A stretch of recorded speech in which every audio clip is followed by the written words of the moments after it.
Hello friends. आज के lecture में हम लार्वा के बारे में पढ़ेंगे। ठीक है। उससे पहले हम एक छोटी सी क्वेरी सॉल्व कर लेते हैं कि भाई जो हुसैन केमिस्ट्री प्लेटफॉर्म है इस पे क्या अपलोड होगा। इस पे बीएससी एमएससी चाहे वो बोटनी से हो चाहे जूलॉजी से हो बायोकेमिस्ट्री बायोटेक्नोलॉजी किसी से फील्ड से हो, ठीक है, उन सभी के इंपॉर्टेंट टॉपिक्स को अपलोड करा जाएगा। सीएसआर जेआरएफ की तैयारी कराई जाएगी। ठीक है, जितने भी एंट्रेंस होते हैं उनकी तैयारी कराई जाएगी। डीयू का एंट्रेंस हो, बीएचयू का एंट्रेंस हो, एमयू का एंट्रेंस हो और नीट की साथ में है। ठीक है, नीट में जैसा आप जानते हो नीट में फिजिक्स बायोलॉजी केमिस्ट्री तीनों चीजें पूछी जाती हैं। इसका मतलब केमिस्ट्री पढ़ाई जाएगी, बायोलॉजी पढ़ाई जाएगी, सब कुछ अपलोड होगा इसमें। हुसैन केमिस्ट्री सिर्फ हमने एक प्लेटफॉर्म को नाम दिया है। ठीक है, ये बिल्कुल भी इसका ये मतलब नहीं है कि सिर्फ इस पर केमिस्ट्री ही अपलोड होगी। ठीक है, तो ये अपने दिमाग में गलत चीजें मत लाइए। ठीक है, तो अब स्टार्ट करते हैं लार्वा के बारे में। ठीक है, लेट्स मूव।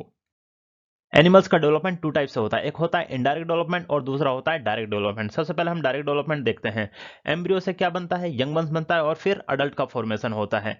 ये किस में देखा जाता है, फिशेस में देखा जाता है, रेप्टाइल्स में देखा जाता है, बर्ड्स में और मेमल्स में देखा जाता है। इसका मतलब डायरेक्ट मतलब यहाँ पर कोई लार्वा का फॉर्म नहीं बनती है। ठीक है, और इनडायरेक्ट इंडायरेक्ट मतलब नाम से ही पता चल रहा है इनडायरेक्ट, यानी कि नहीं बनेगा क्या, या इनडायरेक्ट डायरेक्ट डेवलपमेंट नहीं होगा। इसका मतलब इसमें बीच में कुछ ना कुछ प्रेजेंट होगा, और बीच में क्या प्रेजेंट होगा, लार्वा प्रेजेंट होगा। और ये कहाँ मिलता है, इन्वर्टिब्रेट्स में मिलता है और एम्फीबियंस में मिलते हैं। एम्फीबियन में आप जानते हो टेडपोल लार्वा होता है। कौन होता है, टेडपोल लार्वा होता है। ठीक है, टेडपोल लार्वा पाया जाता है एम्फीबियंस के अंदर जो फ्रॉग में मिलता है। ठीक है, तो उसके पास टेल भी होती है। ठीक है, अब एम्ब्रियो से क्या बनता है, पहले लार्वा बनता है। ठीक है, लार्वा से फिर क्या बनता है, यंग वंस बनते हैं और उसके बाद अडल्ट की फॉर्मेशन हो जाता है। ये इंसेक्ट और निडेरियन और फ्रॉग वगैरह में देखने को मिलता है। अब जो लार्वा होता है इसकी कितनी स्टेजेस होती हैं, देखने में मिलता है कि इसकी 4 भी स्टेज होती हैं और 3 भी होती हैं। पहले देखते हैं 4 स्टेज कैसे होती हैं। पहले एग होता है, एग के बाद क्या बनता है, लार्वा बनता है, उसके बाद फिर प्यूपा बनता है और प्यूपा के बाद फिर अडल्ट का फॉर्मेशन हो जाता है। ये सारी चीज देख ली हमने। ठीक है, अब देखते हैं क्या होगा आगे।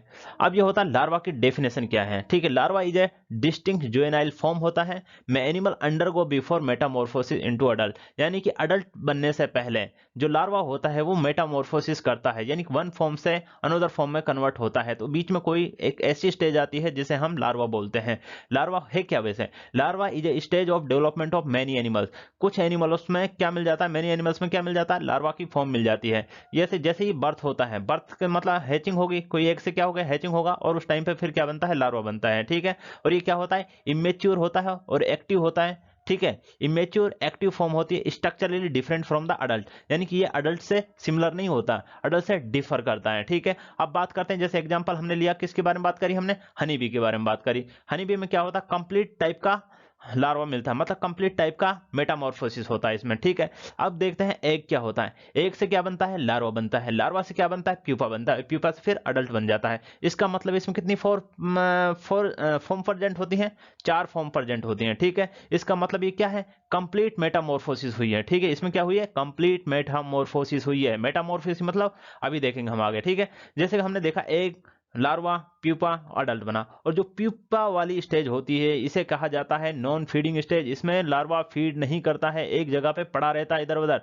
मगर लार्वा फीड करता है। ठीक है, ये याद रखना हमेशा। अब जैसे इनकम्प्लीट पाया जाता है, इनकम्प्लीट मेटामॉर्फोसिस प्रेजेंट होती है कॉकरोच में। देखो कॉकरोच वगैरह होते हैं जिसमें क्या होता है, एक बनता है और दूसरा लार्वा बनता है और डायरेक्ट फिर क्या बन जाता है, अडल्ट का फॉर्मेशन हो जाता है। ठीक है, इसमें प्यूपा नहीं है, क्या नहीं है इसमें, प्यूपा नहीं है इसके पास। ठीक है, इसके पास पुपा नहीं है, तो इसका मतलब इसके पास कितनी फॉर्म है, 3 फॉर्म है। ऐसा क्यों हुआ भाई, चलो देखते हैं। ठीक है, जैसे कि हम जानते हैं मेटामॉर्फोसिस, अभी हमने बात करी मेटामॉर्फोसिस क्या था, changes occur during the development.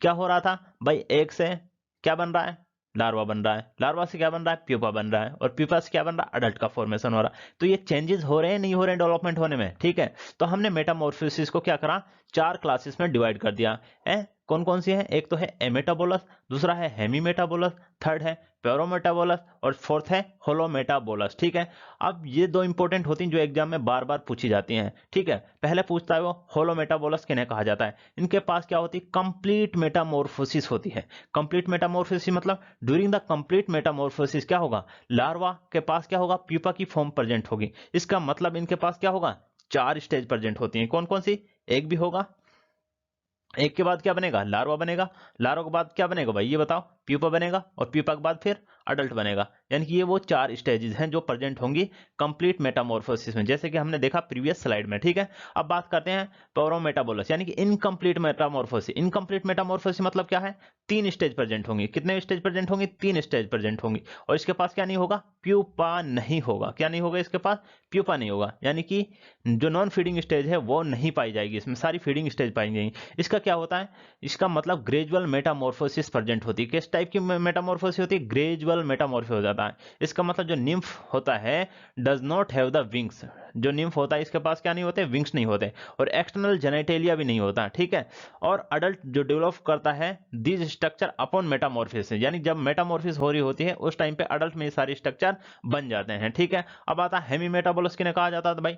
Juvenile, यानी जो प्रोनिम्फ है वो क्या होता है? एक्वेटिक में रहता है और उसके पास क्या होते हैं? गिल्स प्रेजेंट होते हैं, और अडल्ट में ये सारी चीजें एब्सेंट होते हैं। जैसे कि एग्जांपल दे दिया आपको, हमने क्या दे दिया? मे फ्लाई दे दिया और ड्रैगन फ्लाई दे दिया। और आपको हमने इनकम्प्लीट में किसको दिया रखा है? जैसे हम देख चुके हैं कॉकरोच को और ग्रास हॉपर को रखा है। ठीक है, एग्जाम में ग्रास हॉपर और कॉकरोच कई बार आ चुके हैं, मॉस्किटो, हनी बी, बटरफ्लाई, ये सारे किसके एग्जाम्पल थे जो अभी हम आगे देखेंगे होलो मेटाबोलस के। ठीक है, अब बात आती है एमेटाबोलस किन्हें कहा जाता है? एमेटाबोलस मतलब नो मेटामॉर्फोसिस, यानी कि इनके पास कोई मेटामॉर्फोसिस नहीं होती। सबसे पहला इसका एग्जांपल कौन है? लेपिस्मा। लेपिस्मा मतलब होता है सिल्वर फिश। अगर कोई पूछे आपसे सिल्वर फिश कहाँ मिलती है, जो बुक्स होती है उनको कौन खराब कर रहा होता है? सिल्वर फिश कर रही होती है। बुक्स के जो अंदर पेज होते हैं उन्हें खराब करने में सिल्वर फिश होती है। छोटी सी आर्थ्रोपोडा है। ठीक है, ये कोई फिश नहीं है, ये आर्थ्रोपोडा है। ठीक है, याद रखना हमेशा। अब हम आगे बढ़ते हैं। अब हम बात करते हैं आर्थ्रोपोडा। आर्थ्रोपोडा क्या है? एक फाइलम है। क्या है? एक फाइलम है। हमने on the basis of Metamorphosis को देखते हुए हमने आर्थ्रोपोडा के कुछ ऑर्डर्स को लिया, जिसमें हमारी क्लास क्या है? यहाँ पर क्लास है इंसेक्टा। ठीक है, इंसेक्टा के अंदर क्या प्रेजेंट होता है? Order present. ये तो पता ही होगा कि भाई पहले किंगडम होता है। ठीक है, किंगडम से फाइलम बनता है, फाइलम से फिर कौन आता है? क्लास आता है, क्लास से फिर कौन आता है भाई? ऑर्डर आता है, ऑर्डर से फिर कौन आता है? बताइए। फैमिली आती है, फैमिली से फिर बताओ यार, है जीनस आता है, और फिर स्पीसीज आती है। ठीक है, तो ये आपके एक क्या बन जाता है? ऑर्डर बन जाता है। ठीक है, अब बात आती है टेरिकोटा। टेरिकोटा में कौन होते हैं? लेपिस्मा आती है, जिसको हमने बात कर चुके हैं कि एक सिल्वर फिश होती है, और इसमें एमेटाबोलस हेम क्या पाया जाता है? मेटामॉर्फोसिस पाया जाता है। अब आता है ओडोनेटा। ओडोनेटा में कौन आती है? ड्रैगन फ्लाई आती है, और एक होता है एपीमेरिडा। ठीक, इसमें आती है मे फ्लाई। इन दोनों के पास कौन सा होता है? हेमी मेटाबोलस टाइप का मेटामॉर्फोसिस पाया जाता है। ठीक है, अब आता है आपका ऑर्थोप्टेरा। एक है सिर्फ, कौन है? अकेला है। ऑर्थोप्टेरा एक एक अकेला ऑर्डर है जिसके पास क्या मिलता है आपको? इनकम्प्लीट। कैसे मिलता है? इनकम्प्लीट मेटामॉर्फोसिस प्रेजेंट होती है। ठीक है, अब इसमें आते हैं आपके कॉकरोच और ग्रासहोपर आते हैं। ठीक है, याद रखो इसे सीजी से। ठीक है, इसके पास आता है सीजी। ठीक है, सीजी बनता है ना, डीएनए में बनता है भाई, ट्रिपल हाइड्रोजन बॉन्ड होते हैं, तो वो आपके क्या होते हैं? इनकम्प्लीट टाइप का मेटामॉर्फोसिस मिलता है। ठीक है, एक तो ये इस तरीके से याद हो जाएगा। और बाकी ये रहे दो फ्लाई हैं, ड्रैगन फ्लाई है, एक मे फ्लाई है। इन दोनों को फ्लाई, फ्लाई मतलब कहा आदि नकली फ्लाई टाइप की हैं, तो इनको रखेंगे हम हेमी मेटाबोलस में। ठीक है, अब आता है कि जो टेरिगेटा था, टेरिगोटा था, अब हमने इसमें लेपिस्मा को रख दिया, सिल्वर फिश को। मेटाबोलस मेटामॉर्फोसिस होती है। ठीक है, इनकम पूरी तरह से है। ठीक, इसमें कोई मेटामॉर्फोसिस नहीं होती है। ठीक, एब्सेंट होती है। अब आते हैं आपके 4 ऑर्डर आते हैं। ठीक है, इनको देखो कैसे याद रखोगे भाई? वैसे ही नाम से ही पता चल रहा है, डिप्थेरा, हाइमेनोप्टेरा। ठीक है, टेरा आ रहा है वर्ड में, क्या आ रहा है? टेरा तो 2 में भी आ रहा है। ठीक है, यानी कि जिस ऑर्डर के पीछे टेरा आता है, या तो उसके पास ज्यादा, मोस्टली 4 के पास तो क्या होता है? कंप्लीट मेटामॉर्फोसिस होती है, और एक के पास इनकम्प्लीट होती है। ऑर्थो वाला होता है, ये क्या है? इनकम्प्लीट रखता है। बाकी सारे डिप्थेरा है, हाइमेनोप्टेरा है, या फिर लेपिडोप्टेरा है, या फिर कोलेप्टेरा है, इन सब के पास क्या मिलता है आपको? कंप्लीट मेटामॉर्फोसिस पाई जाती है, जो होलोमेटाबोलस के नाम से भी जाने जाते हैं। अब याद रखना, डिप्थेरा में कौन आते हैं भाई? मॉस्किटो आते हैं, हाउस फ्लाई आती है। ठीक है, जिनके पास 1 विंग्स होती हैं। ठीक, 1 विंग का पेयर होता है, 1 विंग का पेयर होता है। अब आती है हाइमेनोप्टेरा में कौन आता है भाई? हनी भी आ जाता है। ठीक है, 2 पेयर ऑफ विंग्स हो जाती हैं। ठीक है, अब आता है लेपिडोप्टेरा आ जाता है, जिसमें कौन आ जाती है? बटरफ्लाई आ जाती है। ठीक है, बटरफ्लाई आ जाती है इसमें। कोलेप्टेरा होता है, जिसमें आते हैं आपके क्या? कौन आते हैं? बीटलेट्स आ जाते हैं, और वीविल्स आ जाती हैं। ठीक है, तो ये आपके एग्जाम्पल हो गए। यहाँ से डेफिनेटली क्वेश्चन इस बार बन जाना चाहिए, जहां तक मेरे हिसाब से क्वेश्चन यहाँ से बनेगा। 4 नंबर का भी बन सकता है और 2 नंबर। अगर 4 नंबर का बनेगा तो क्या होगा, मैच द फॉलोइंग आएगा। ठीक है, एक तरफ आपको एग्जाम्पल दिए जाएंगे और दूसरी तरफ पूछा जाएगा कि ये एमेटाबोलस है या हेमीमेटाबोलस है या फिर हेलोमेटाबोलस है। ठीक है, इनको रखना है याद। ठीक है, कंप्लीट मेटामॉर्फोसिस है या इनकम्प्लीट मेटामॉर्फोसिस है। ये हम डेवलपमेंट पढ़ रहे हैं कि एनिमल का डेवलपमेंट कैसे होता है, डायरेक्ट होता है या इनडायरेक्ट होता है। ठीक, यही देखा अभी तक हमने। फिर हमने ये भी देखा लार्वा के पास 4 फॉर्म होती हैं मोस्टली। अगर उन्हें ट्रू रखना है यानी कि उसका कंप्लीट मेटामॉर्फोसिस रखना, होलो मेटाबोलस रखना है, उसके पास 4 फॉर्म होंगी। यानी कि क्या क्या फॉर्म होंगे, उसके पास एग होगा, एग से क्या बनेगा भाई, लार्वा बनेगा, और लार्वा से क्या बनेगा, प्यूपा बनेगा, और प्यूपा से क्या बनेगा, अडल्ट बनेगा। ठीक है, ये सारे नाम याद रखने हैं। ठीक है, ये सारी चीज सीक्वेंस होगा। अगर मान लो इनकम्प्लीट है, इनकम्प्लीट में क्या नहीं मिलता, प्यूपा मिलता है क्या है, नहीं मिलता है। और प्यूपा होती है क्या, क्या होती है, नॉन फीडिंग स्टेज होती है। इसमें जो लार्वा होता है जब प्यूपा में कन्वर्ट होता है, प्यूपा में जाकर वो एक जगह पे पड़ा रहता है, वो कभी मूवमेंट नहीं करता है, आराम से पड़ा रहेगा, नो फीडिंग, कोई मूवमेंट नहीं कर रहा, कोई मतलब कोई फीडिंग नहीं करता है, कोई फीडिंग नहीं करता है, ये याद रखना, कोई फीडिंग नहीं करता है। ठीक है, अब बात आती है हेमी मेटाबोलस में कौन आते हैं आपके, मेफ्लाई आती है और ड्रैगन फ्लाई आती है। ठीक है, तो ये 2 चीज याद रखनी है। ऑर्थोप्टेरा, ऑर्थो मतलब थोड़ा ऑर्थो है। ठीक है, यानी कि कॉकरोच और ग्रास होपर पाएंगे। ये एग्जांपल थोड़ा याद रख लेना, बहुत इंपॉर्टेंट है, बहुत बार बार पूछे जाते हैं एग्जाम में। अब आती है कि हमारा जैसा कि एनिमल किंगडम है, एनिमल किंगडम में फर्स्ट फाइलम कौन सा आता है भाई, पोरीफेरेंस आते हैं। सबसे पहला फाइलम कौन है, पोरीफेरा है, सेकंड वाला निडेरियंस है, और थर्ड वाला टिनोफोरा है। आज हम तीन फाइलम के बारे में ही देखेंगे। 3 फाइलम के अंदर कौन कौन से लार्वा होते हैं यही देखेंगे आज। ठीक है, थोड़ा इंपॉर्टेंट और देखेंगे। लार्वा कौन सा होता है, क्या होता है, एम्फीब्लास्टुला होता है और पेरेंकाइमुला होता है। ठीक है, जो एम्फीब्लास्टुला होता है वो पाया जाता है आपका साइकोन में पाया जाता है, और पेरेंकाइमुला होता है वो क्या होता है, ल्यूकोसेलिना में पाया जाता है। ठीक है, तो आपको एग्जाम्पल पता होंगे किसके, पोरीफेरेंस। पोरीफेरेंस होते हैं सेलुलर मल्टीसेलुलर एनिमल है। ठीक है, इसके पास क्या पाते हैं, स्पॉन्ज पाए जाते हैं, स्पॉन्जिज होते हैं। और इंपॉर्टेंट क्या है यहाँ पर, बीएससी एमएससी के एग्जाम में पूछा जाता है 1 नंबर का क्वेश्चन, रेगोन टाइप का लार्वा कहाँ मिलता है, तो कहाँ मिलता है, स्पॉन्ज में मिलता है। कहाँ में, लोअर स्पॉन्ज, यानी कि एक होती है हायर स्पॉन्ज है। हायर स्पॉन्ज का मतलब है पूरी वेल डेवलप्ड, जिनके पास क्या होता है, ये टाइप ऑफ साइकोन बनते हैं इसमें। ठीक है, तो जो सबसे ज्यादा कॉम्प्लेक्स होगा उसके पास रेगोन टाइप का लार्वा पाया जाएगा। ठीक है, अब आते हैं निडेरियन। निडेरियन में आपको पता है कि 2 फॉर्म होती हैं। ठीक, एक होती है पोलिप्स और दूसरी होती है मेडुसा।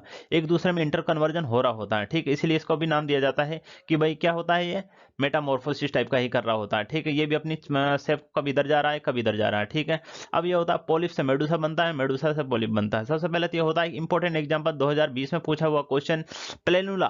क्या क्या पूछा, प्लेनुला लार्वा कहाँ पाया जाता है, निडेरियन पाया जाता है। जिस बच्चे को सिर्फ इतना ही पता था वो 4 नंबर का क्वेश्चन सोल्व करके लेकर चल गया था। ठीक है, क्योंकि मैच द फॉलोइंग आया था क्वेश्चन, अब लिखे हुए थे, एक को पकड़ो बाकी सारे अपने आप कट कर निकल जाते हैं। ठीक है, अब बात आती है प्लेनुला क्या होता है, ओबेलिया में मिलता है। ओबेलिया का लार्वे का नाम क्या, प्लेनुला है, और ओरेलिया का लार्वे का नाम क्या है, एफायरा है। ठीक है, अब ये ओबेलिया का जो कॉमन नेम है इसे क्या कहते हैं हम, सीफर बोलते हैं, और ओरेलिया का कॉमन नेम क्या है, जेलीफिश होता है। ये फिश नाम लग रहा है, इसका ये मतलब नहीं ये फिश होती हैं, ये फॉल्स फिश होती हैं। ठीक है, और निडेरियन और ये हो गए, इनको सिलेंट्रेट्स के नाम से भी जाना जाता है। ठीक है, 1-2 बार इंटरव्यू में पूछ लिया जाता है कि निडेरियन नाम क्यों दिया जाता है, इसको सिलेंट्रेट ही बोलना चाहिए। निडेरियन इसलिए बोला जाता है क्योंकि इनके पास क्या होता है, निडियोब्लास्ट सेल होती है, जिसकी वजह से वो क्या करता है, अपने प्रे को किल करता है और उसको खाता है। ठीक है, अब आते हैं अब टिनोफोरा। टिनोफोरा क्या होते हैं, 8 कॉम्प्लेट वाला स्ट्रक्चर होता है, लाइक जैसे वाटरमेलन होता है, इसमें कितने होते हैं,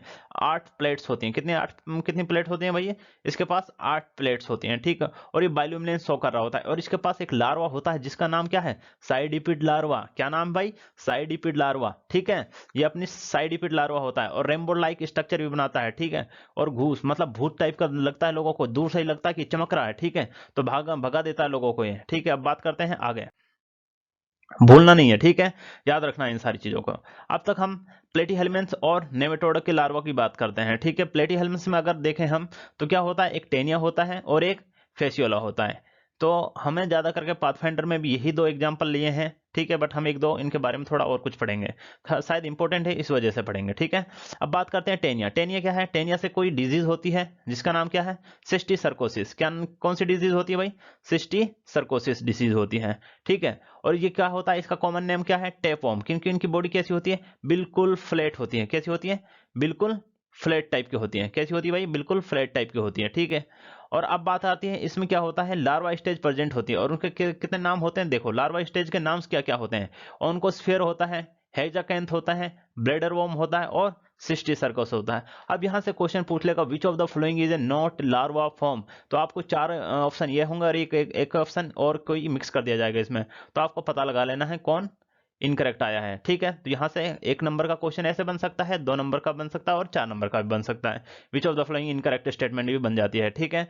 तो आपको पता चल गया टेनिया जो होता है, जो टेपवर्म होता है, वो लार्वा स्टेज में किस तरीके से दिख रहे हैं आपको? उनको स्फेयर दिख रहा है, हेक्साकैन दिख रहा है, ब्लेडर वर्म दिख रहा है, सिस्टिक सर्कस दिख रहा है, ठीक है।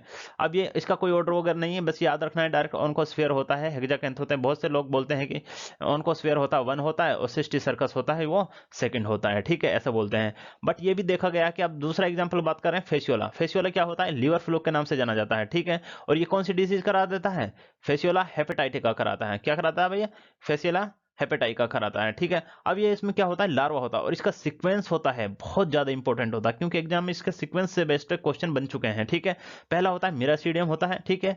और फिर होता है स्पोरोसिस्ट होता है, फिर बनता है रेडिया, रेडियस बनता है सरकारिया, सरकारिया से क्या बनता है? फिर मेटा सरकेरिया बनता है, ठीक है। याद रखो चाहिए कैसा भी सीक्वेंस बनाए, ठीक है, SRCM, ठीक है। तो आपको बना के रखना है, ठीक है, इस तरीके से बना के रखना है, ठीक है। तो अभी हम आगे इसके बारे में पूरा डीप में स्टडी करेंगे, ठीक है। अब आता है नेमेटोड। नेमेटोड में क्या प्रेजेंट, कौन सा लार्वा प्रेजेंट होता है भाई? नेमेटोड का लार्वा का नाम क्या है? रेबेडाइटोइड, है ना, रेबेडाइटोइड लार्वा, ठीक है। और ये होता है एस्केरिस लुब्रिकोइड्स। किसका होता है ये? एस्केरिस लुम्ब्रिकोइड्स, ठीक है। अब हम देखते हैं इस आगे क्या होता है, कि जैसे हम देख लिया अब लार्वा खत्म हुए, ठीक है। अब थोड़ा इंपॉर्टेंट चीज को पढ़ते हैं, जो कि 4 नंबर सिर्फ अच्छे एग्जामों के लिए है। ये सिर्फ क्या है? अच्छे एग्जामों के लिए 4 नंबर का क्वेश्चन देखा जाएगा, ये जो पेज है मेरा, ठीक है। अब देखते हैं ये स्लाइड क्या 4 नंबर क्वेश्चन के लिए तैयार करी है मैंने।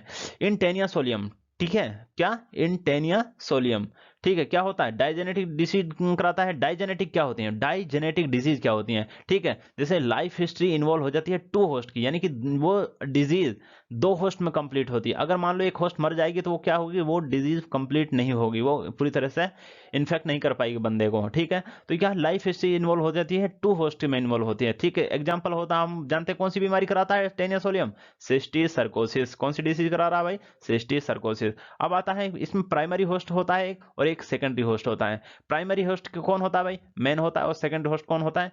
PIG होता है, पिग होता है, ठीक है। अब बात करते हैं जो मैन होता है, इसको इन्फेक्ट कौन करता है? मतलब सिस्टिक सर्कस होता है। Cystic circus is infective stage of man, ठीक है। और जो प्राइमरी होस्ट है उसका इन्फेक्टिव स्टेज कौन हो गया? यानी कि सिस्टिक सर्कस इन्फेक्टिव हो गया। कौन? किसके लिए? मैन के लिए। अगर मैन ने सिस्टिक सर्कस खाया तो वो क्या हो जाएगा? बीमार हो जाएगा, ठीक है। अब बात करते हैं पिग। पिग क्या है? ये एक एनिमल है, ठीक है। इसमें इन्फेक्टिव स्टेज होती है ऑनकोस्फेयर की। किसकी स्टेज होती है इसमें इन्फेक्टेड? ऑनकोस्फेयर की इन्फेक्टिव स्टेज होती है। पहले अब इसलिए रखा लोगों ने, इसको फर्स्ट दिया और इसको सेकंड दिया। मैं बताऊं क्यों दिया। ऑनकोस्फेयर क्या होता है? जैसे इन्फेक्टिव स्टेज है पिग की, क्या करता है पिग? इसको खा लेता है, फीड कर लेता है, ठीक है। अब ये क्या करेगा? मान लो पिग को किसने खा लिया? ह्यूमन ने खा लिया, ठीक है। तो पिग के अंदर जो ऑनकोस्फेयर था वो किस में कन्वर्ट हो गया होगा? सिस्टिक सर्कस में हो जाएगा, ठीक है। और फिर मैन के पास भी वो डिजीज हो जाएगी, ठीक है। अब बात करते हैं हम फेसियोला। किसके बारे में बात करते हैं? फेसियोला, ठीक है। फेसियोला क्या है? डाइजेनेटिक डिजीज कोज कराता है, जिसे कहा जाता है लिवर रोट कह दो या फिर सिरोसिस करा दो, ठीक है। सिरोसिस क्या कहते हैं? सिरोसिस कहते हैं, ठीक है। अब बात करते हैं फेसियोला वाली डिजीज में क्या होता है? प्राइमरी होस्ट इसमें भी होगा और सेकेंडरी होस्ट भी होगा। जो प्राइमरी होस्ट होता है इसमें कौन होते हैं? सीप होता है और गोट होता है, ठीक है। और सेकेंडरी होस्ट में कौन आता है? गार्डन स्नेल आता है, गार्डन स्नेल आता है, ठीक है। और स्नेल का साइंटिफिक नेम क्या हो सकता है? स्नेल प्लेनोरबिस भी हो सकता है और बल्लिनस भी हो सकता है। प्लेनोरबिस कई बार एग्जाम में पूछा जा चुका है, ठीक है, कि भाई सेकेंडरी जो होस्ट होती है फेसियोला में वो कौन होती है, ठीक है। तो साइंटिफिक नेम लिखे होते हैं 4-5, तो उनमें से प्लेनोर्बिस होता है, ठीक है, याद रखना हमेशा। अब बात करते हैं इसकी इन्फेक्टिव स्टेज कौन है, मिरासीडियम है। कौन है इसकी इन्फेक्टिव स्टेज, कौन है, गार्डन स्नेल की मिरासीडियम है, ठीक है। और ये फ्री स्विम करता रहता है वाटर वगैरह में, ठीक है। अब बात करते हैं सीप और गोट की इन्फेक्टिव स्टेज कौन है, मेटासर्केरिया है। कौन है भाई, मेटासर्केरिया है, ठीक है। अब जो लार्वा की स्टेज होती है, इनका ऑर्डर बहुत ज्यादा इंपॉर्टेंट है, ठीक है। अब क्या है, मिरासीडियम था पहले, स्पोरोसिस्ट, स्पोरोसिस्ट रेडिया, रेडिया से सर्केरिया, सर्केरिया से मेटा सर्केरिया, ठीक है। अब याद रखो मिस्र का सीएम, क्या याद रखना आपको, मिस्र का CM. M for miracidium, sporocyst, R for redia, ठीक है, C for cercaria, M for meta cercaria. मिस्र का क्या है, सीएम है, सीएम मतलब सर्केरिया और मेटा सर्केरिया, मेरे हिसाब से याद हो जाना चाहिए। मिस्र का सीएम बहुत बार याद है मेरे को तो, ठीक है भाई। अब आगे देखते हैं।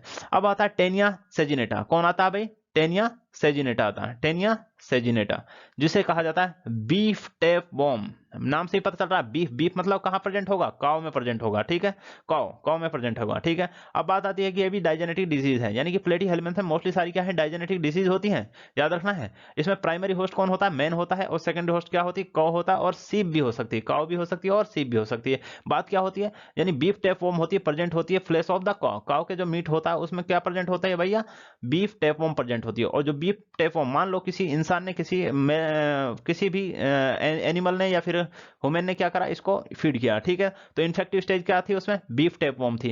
ये वो क्या चली जाएगी, उसके डाइजेस्टिव सिस्टम में चली जाएगी, उसने ईट करा उसका, वो क्या करेगी वहां पे, उसे बीमार कर सकती है। अब इससे बचने का क्या रास्ता है भाई, या तो जो उसे अच्छे से फुली कुकड करो, क्या करो भाई, मीट को फुली कुकड करो और फिर उसे ईट करो। अदरवाइज वो क्या करेगा, दूसरी कंट्री जैसे अफ्रीका वगैरह दूसरी कंट्रियों में ये सारी चीज फीड करी जाती है, तो वहां पर इन सारी चीजों का ध्यान रखा जाता है। अदरवाइज क्या हो जाएंगे, उनके इंटेस्टाइन में भी क्या चला जाएगा, बीफ टेप वॉर्म चला जाएगा, और बीफ टेप वॉर्म चला गया तो क्या करा देगा, डिजीज कोज करा देगा, ठीक है। अब बात करते हैं, एक और इंपॉर्टेंट पूछा जाता है, इक्विनोकोकस। क्या पूछा जाता है भैया, इक्विनोकोकस। इसमें क्या होता है, क्या होता है, हेडेटेड वॉर्म होती है, क्या नाम होती है, हाइड्रेटेड वॉर्म होती है, बहुत इंपॉर्टेंट है, कई बार एग्जाम में पूछा जा चुका है। इसे डॉग टेप वॉर्म के नाम से भी जाना जाता है। क्या होती है, डाइजेनेटिक डिसीज कराता है। कौन सी है, ये भी डाइजेनेटिक डिसीज है, ठीक है। इसका प्राइमरी होस्ट कौन है भाई, इसका प्राइमरी होस्ट कौन होता है, डॉग होता है, और सेकंड होस्ट कौन होता है, पिग होता है। यही पूछा गया है, प्राइमरी होस्ट कौन होता है, डॉग होता है, ठीक है। तो ये 2-3 डिसीज, 4 डिसीज होती हैं, किसमें देखी हमने 4 डिसीज,